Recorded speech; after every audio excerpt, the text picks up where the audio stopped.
Hi, Dr. Lim here.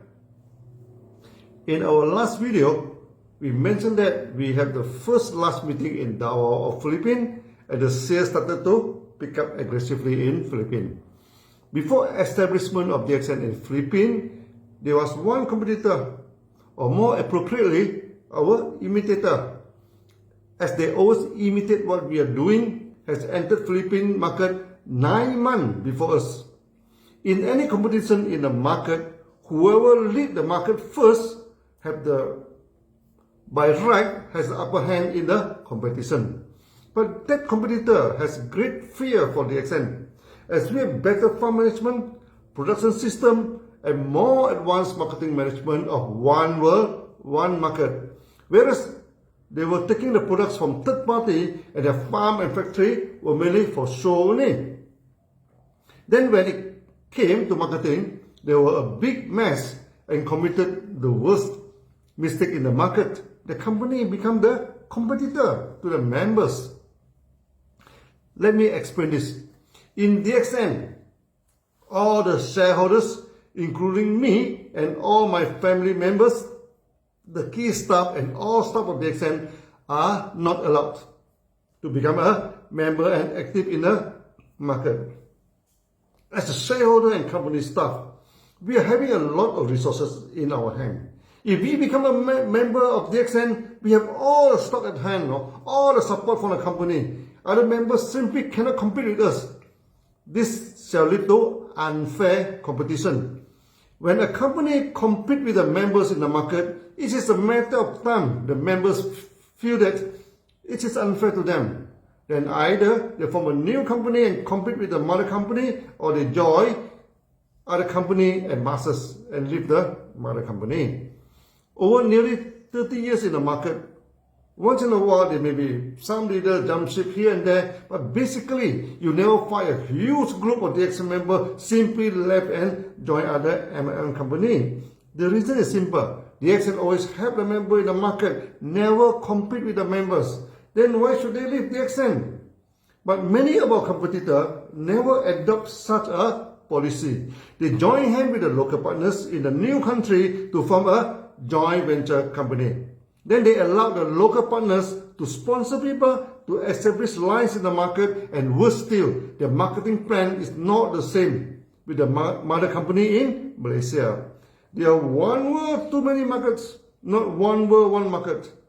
Then the shareholder in Malaysia can also recruit members from the market. That means the mother company is competing with the local company, and the local company competing with the local members. A sure formula for disaster. It is a matter of time the local company split away from the mother company, as they feel it is unfair for the mother company to compete with them in the market. And this is a matter of time that thousands of the members left the company as the local company competed unfairly with the local member in the market. Due to this reason, our imitator always failed in almost every country they went in. In Thailand, they failed, and the local partners joined DXN. In Indonesia, they failed at least 3 times, and the local partners either joined DXN or established new company. Then in Philippines, also failed a few times. Eventually in India, in Arab, in the USA, in Latin America, you name it, and you see the failure. They did not practice sunya, and they never learned from their mistake. They committed the same mistake again and again, then fail again and again. By right, when one failure, you should learn the lesson and avoid the same mistake again. They are not. Because in a company, there are a few shareholders, each one wanted to maximize the gain. And the personal gain is more important than the company overall. Due to personal greed, they fail again and again. When DXN started to establish in DXN, it sent a shockwave to the imitator, and immediately they panicked and started to commit a few fatal mistakes. The first mistake was to offer free status and free membership. Joining the company, the membership is free, and they keep offer status to the so-called leaders. And the status is always one level higher than from DXN. If you are a member in DXN, you become SA. If you are SA, you become Ruby. If you are Ruby, you become Diamond, etc. Many DXN members were worried, and our leaders in Philippine held an emergency meeting. I chaired a meeting. Leaders felt threatened by the free membership of the imitator and requested me to do the same, offer free membership to the market. I rejected the request outright. I asked the leaders, why we collect members' fee? It's not for profit. We do not get profit from the member fees. MIM is a service industry. We need to give a lot of service to the members, and the cost of many of such services are covered by the member fee. If you take away the member fee, then you are taking away the service. The market may collapse. Secondly, free membership will soon destroy the market due to saturation. Tom and Harry, everybody can become members. Then the existing member will register whoever they know into member, and it is free. Very soon the market is saturated with members, and new members find it difficult to sponsor.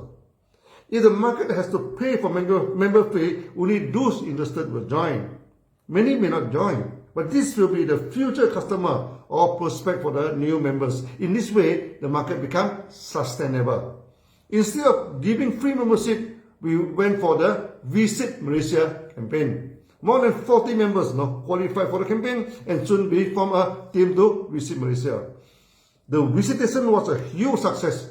Members took many photos in the farm, in the factories, and many scenic areas in Malaysia. As our competitors have no income in marketing fee, they were not able to afford such a campaign. Then the market started to doubt their farm, factory, and HQ, and few people see that in real life, or only see in company photos. I predicted to the market that the competitor may only survive not more than 6 months.